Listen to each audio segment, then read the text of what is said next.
Guys, steroid atau anabolic androgenic steroid sering dijadiin cara instan buat ngedapetin tubuh kekar berotot. Nah, ini juga sering banget dipakai sama atlet binaraga dan gym enthusiast. Padahal penggunaan testosteron sintetis ini punya efek samping serius, mulai dari kerusakan jantung sampai kemandulan. Nah, pertanyaannya apa aja sih sebenarnya efek samping dari steroid ini? Dan kenapa lo harus ngejauhin steroid kecuali diresepin oleh dokter? Yuk kita bahas di Room for Improvement.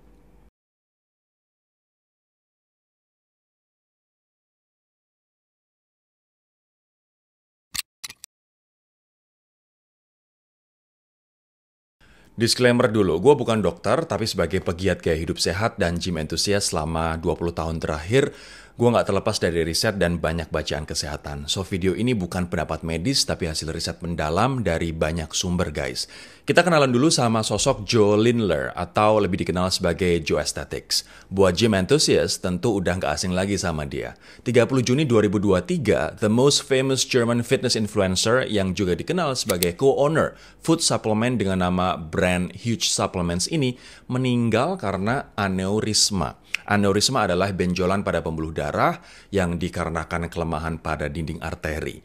Nah, beberapa pengamat kesehatan ngaitin kematian Lindler dengan penggunaan steroid anabolik.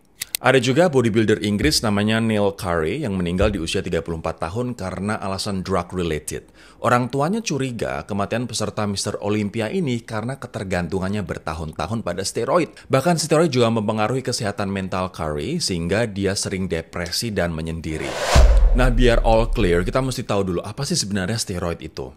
Ada dua jenis steroid. Pertama, corticosteroid yang merupakan obat antiinflamasi yang digunakan untuk mengobati berbagai macam kondisi.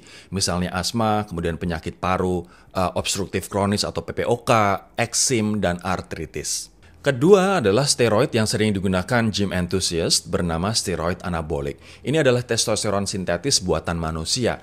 Nah, testosteron sendiri adalah hormon yang merangsang sintetis protein di dalam sel otot, bantu ningkatin massa otot dan mempercepat pemulihan setelah latihan. Testosteron yang lebih tinggi juga bantu ngedorong pembentukan otot yang lebih besar. Nah, konsumsi steroid ada dua cara, guys, yakni oral dan juga suntikan. Steroid hanya boleh digunain di bawah pengawasan dokter termasuk di kalangan atlet. Nggak bisa sembarangan. Walaupun Badan Anti-Doping Dunia atau WADA ngelarang penggunaan steroid dan ini berkonsekuensi hukum, nyatanya banyak atlet diam-diam pakai steroid buat ningkatin massa otot yang berpengaruh ke kecepatan dan kekuatan mereka.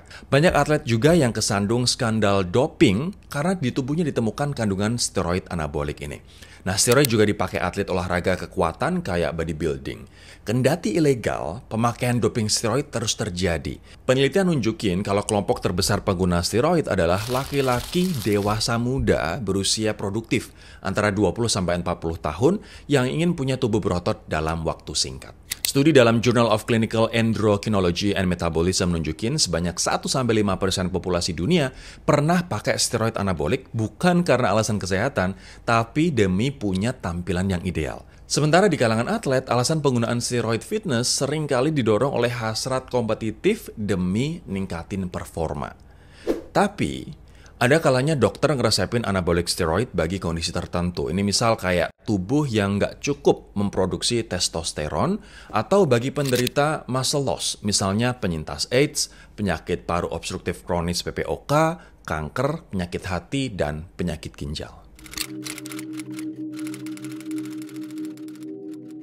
Penggunaan steroid jenis ini bisa ningkatin massa otot sambil mengikis lemak kalau digunakan bersamaan dengan latihan beban. Dari informasi yang gue baca di Klik Dokter, ada beberapa benefit yang biasanya dikejar fitness enthusiast.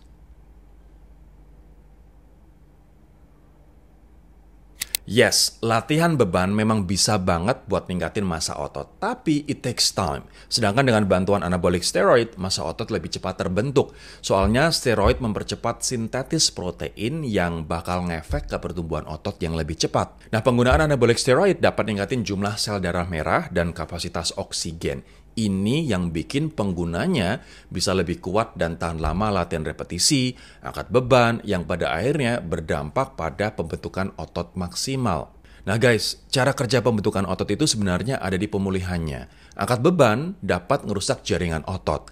Jaringan otot yang rusak dan ngalamin pemulihan akan berkembang menjadi lebih besar dan kuat. Nah, proses inilah yang disebut dengan hipertrofi otot. Terakhir, anabolic steroid dapat ngasih tampilan body lean yang bebas lemak, kering, dan juga estetik. Nah, ini yang sering dikejar sama gym enthusiast atau bahkan bodybuilder punya tubuh indah yang estetik. Pertanyaannya, is it worth the risks? Artikel di Healthline ini nyorotin resiko steroid anabolik. Yang pertama, ningkatin resiko penyakit jantung. Nah, kombinasi steroid anabolik dan juga latihan beban ningkatin ukuran ventricle atau ruang jantung sebelah kiri berikut tekanan darah. Ini dapat ningkatin resiko penyakit jantung yang berujung kematian. Belakangan gue dengar beberapa gym goers dan bodybuilder yang disinyalir pakai steroid meninggal karena serangan jantung. Gue nggak tahu apakah ini karena penggunaan steroid, tapi yang pasti, yang jelas, penggunaan steroid menurut artikel medis ini ngerusak jantung dan memperbesar resiko gagal jantung. Kedua, ningkatin perilaku agresif. Penggunaan steroid dikaitkan dengan peningkatan agresi dan impulsif pada remaja cowok dan pria dewasa. Nah, semakin dini usia penggunaan, makin besar juga efeknya pada perilaku agresif. Ketiga, kerusakan hati. Penggunaan steroid anabolik dapat ningkatin aspartat transminase AST dan alanin transminase atau ALT. AST dan ALT adalah enzim yang berperan dalam metabolisme asam amino. Nah, AST dan ALT yang tinggi dalam darah bisa jadi indikasi kerusakan hati. Keempat, kemandulan. Ditandai dengan penyusutan dan penurunan fungsi testis yang dapat ngurangin produksi testosteron alami. Nah, steroid anabolik juga berpotensi ngurangin produksi sperma yang berujung kemandulan. Kelima, ningkatin resiko pengentalan darah. Ini akibat naiknya kadar hemoglobin dan hematokrit yang bisa nyebabin serangan jantung dan stroke. Keenam, nurunin kolesterol baik atau HDL dan ningkatin kolesterol jahat atau LDL. Kondisi ini juga ningkatin resiko penyakit jantung. Ketujuh adalah kebotakan pada pria. Ini udah resiko mandul, testis mengecil, organ dalam rusak, botak lagi.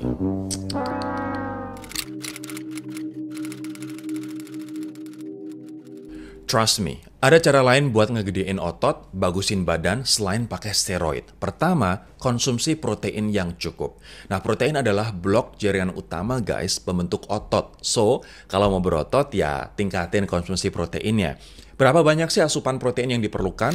Menurut artikel dari Harvard ini, kebutuhan protein harian orang dewasa yang pasif secara fisik adalah 0,8 gram per kilogram berat badan. Tapi kalau lo pengen ngebentuk massa otot, ya setidaknya 1-2 gram protein per berat badan. Jadi misal berat badan gue 80 kg, dan gue mau meningkatkan massa otot gue, maka gue konsumsi 1,2 gram kali 80, ketemu 96 gram per hari. Dan bahkan ketika gue pengen misalnya otot gue lebih gede, gue lebih bulky gitu, tapi kering, gue akan makan sampai 2 gram per berat badan gue. Jadi gue dapat total harian protein adalah 160 gram per hari. Nah, buat mastiin protein gue tercukupi, gue juga konsumsi whey protein dan juga kreatin setiap harinya. Kedua, weight training. Semakin sering, semakin intens, semakin berat bebannya, semakin gede ototnya. Apalagi dengan bertambahnya umur, pria dewasa tuh kehilangan 3-5% otot setiap 10 tahun guys, setelah dia menginjak usia 30 tahun.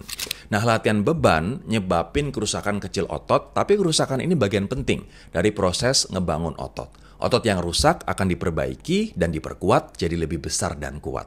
Ketiga, cukup tidur. Tidur minimal 7 jam sehari berperan penting dalam metabolisme, pertumbuhan, dan perbaikan jaringan otot. Last but not least, cukup minum air putih dan kebutuhan nutrisi lainnya. Pakar nutrisi dan olahraga Amy Goodson bilang, kalau air sangat penting dalam sintetis protein tubuh dan dehidrasi bisa menghambat pemulihan serta pertumbuhan otot. Jangan lupa juga kandungan kayak misalnya kalsium, magnesium, vitamin D, glutamin, potasium, karbohidrat, dan zat besi. Ini adalah nutrisi yang juga nggak boleh dilewatin untuk pertumbuhan massa otot. Nah guys, setelah tahu faktanya, masih mau coba nggak cara instan buat ngegedein badan? Semua balik lagi ke diri kita masing-masing sih. Mau yang sat-set tapi banyak red flag bahkan berisiko fatal, atau menikmati proses dapetin badan bagus dan berotot tapi aman dan sehat. Share pendapat lo di kolom komentar ya. Thanks for watching.